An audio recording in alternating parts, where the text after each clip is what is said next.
Oh, well done, Santa Claus.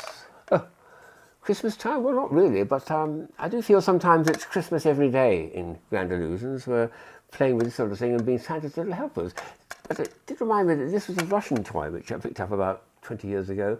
And I thought, what other Russian toys are there in my collection? So I had a good search and found some very nice ones, very traditional ones, and some also very new ones. So it's a big range of unusual Russian toys is the theme today. Here's a beautiful, well-dressed lady in a very traditional costume, and it's a wind-up too. It's got little wheels underneath. When you set her running, she does a lovely little dance, whirling around and going different directions. Wonderful head drop.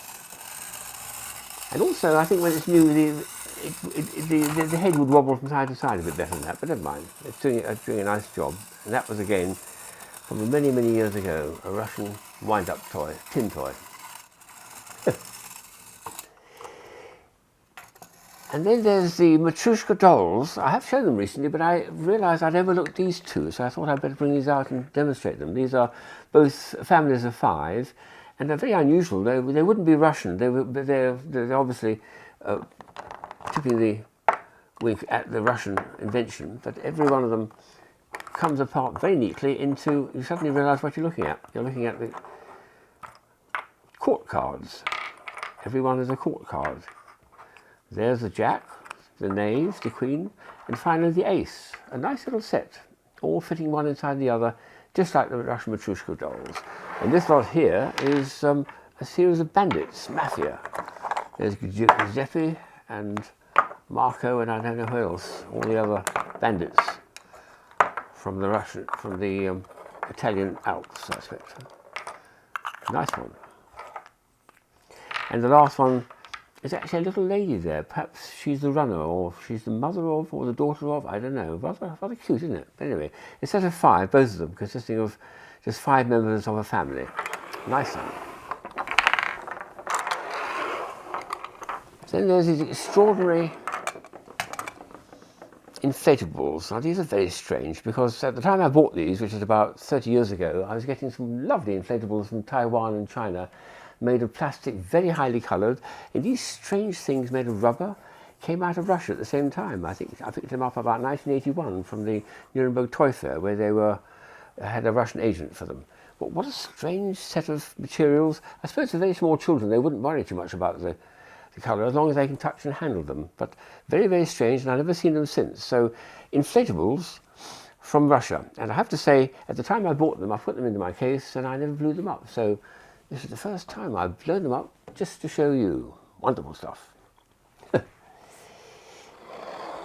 This has to be Russian, isn't it? It's a friend of mine where I worked. His wife made these beautiful reproductions of, I suppose you'd have to call them Faberge Eggs. So it's my nearest I'll get to a Faberge egg. I think he sold it for about 10 or 20 pounds instead of £2 million. But there we are, no jewels in it. But it's got a real egg inside, a real goose egg. It's beautifully made, superbly crafted. I was delighted to be able to buy one from him. His wife had made them and was obviously a very talented artist. So that's my attempt to have a Faberge egg. Now the very traditional Russian toys, folk toys, which are still around, and they're always very plain like this, but they have a nice movement, they're very simple. You just push the thing and it moves. So this one here, for instance, it probably, in several cases, depicts some Russian folk tale which the children would respond to. This looks like a fish that's been caught by a stork on one side and a wolf on the other side, and they're both having a tug of war, deciding who should have the meal. Tug, tug, tug, tug. And it's a very simple little folk toy.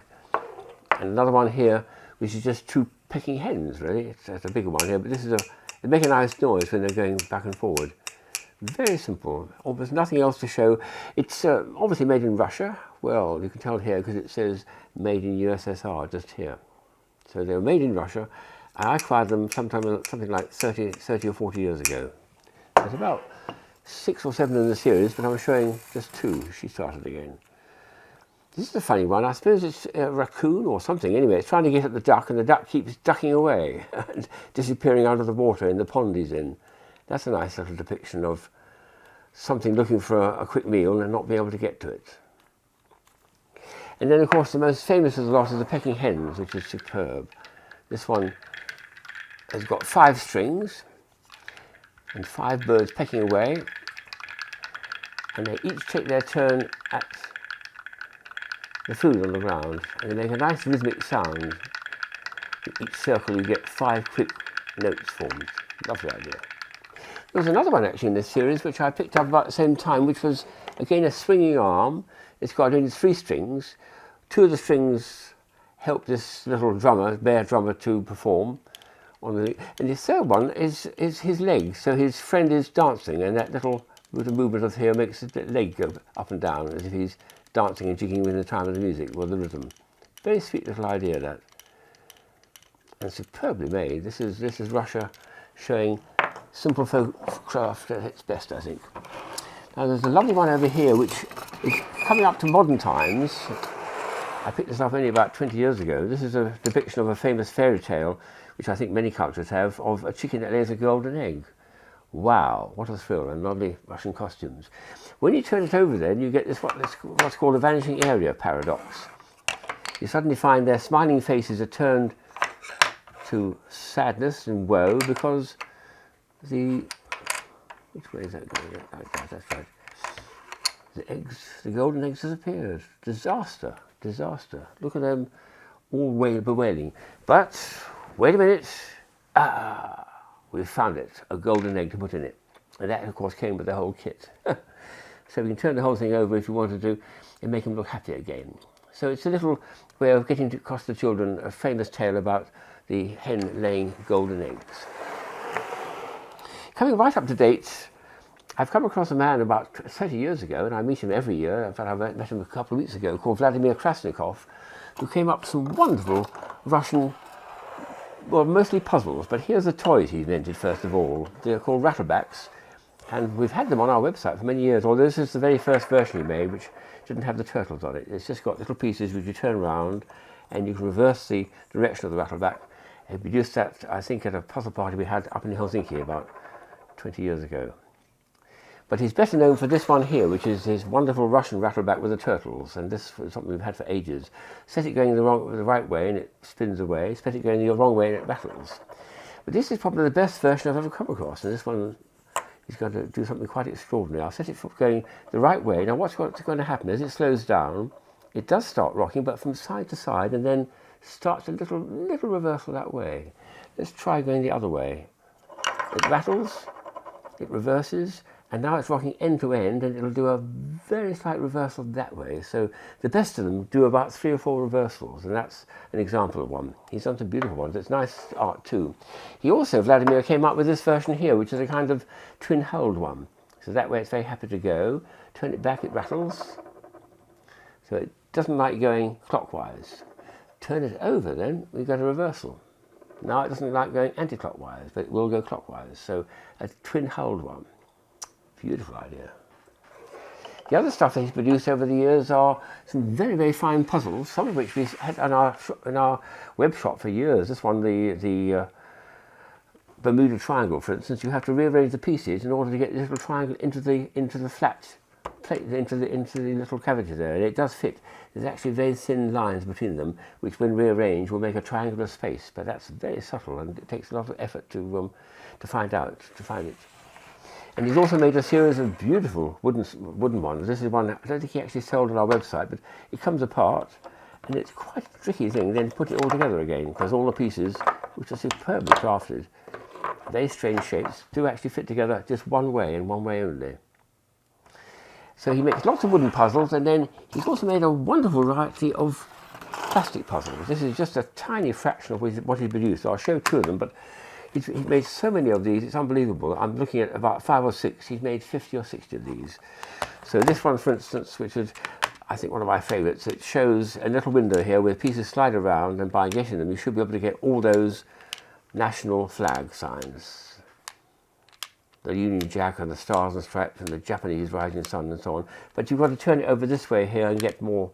It gets quite complicated. So this is a much more fun one, which I do enjoy, because it's supposed to be showing a series of proverbs, but some of them are a little bit strange now. For instance, a penny saved is half the battle. I don't think that's quite right. A rolling stone catches the worm. No. Well, the idea is to so arrange this that all the proverbs come out with the proper first and last half of the sentence. And that's quite tricky to do, in fact. And then another one, coming away from the general ones, was this one here, which is a superb optical illusion. It shows two clowns standing on two beams of wood, one here and one here. And there's something along here. When this slides back and forward, at the far end we find the two beams have become one beam. And there's a clown on it, and the other one's had to fall down because he's got nothing to stand on. So some very strange things going on there. He's also produced a whole variety of puzzles like these, where you take the pieces apart, rearrange them. In this case, you've got to get this shape inside it. He's very, very good at this and symmetry and I don't know what else. But Vladimir's output is absolutely prodigious. So the Russian puzzles, I feel, are only scratching the surface, and there's a lot more to come out of it, particularly good toys. So I'm looking for, wow, a field day by looking at Russia.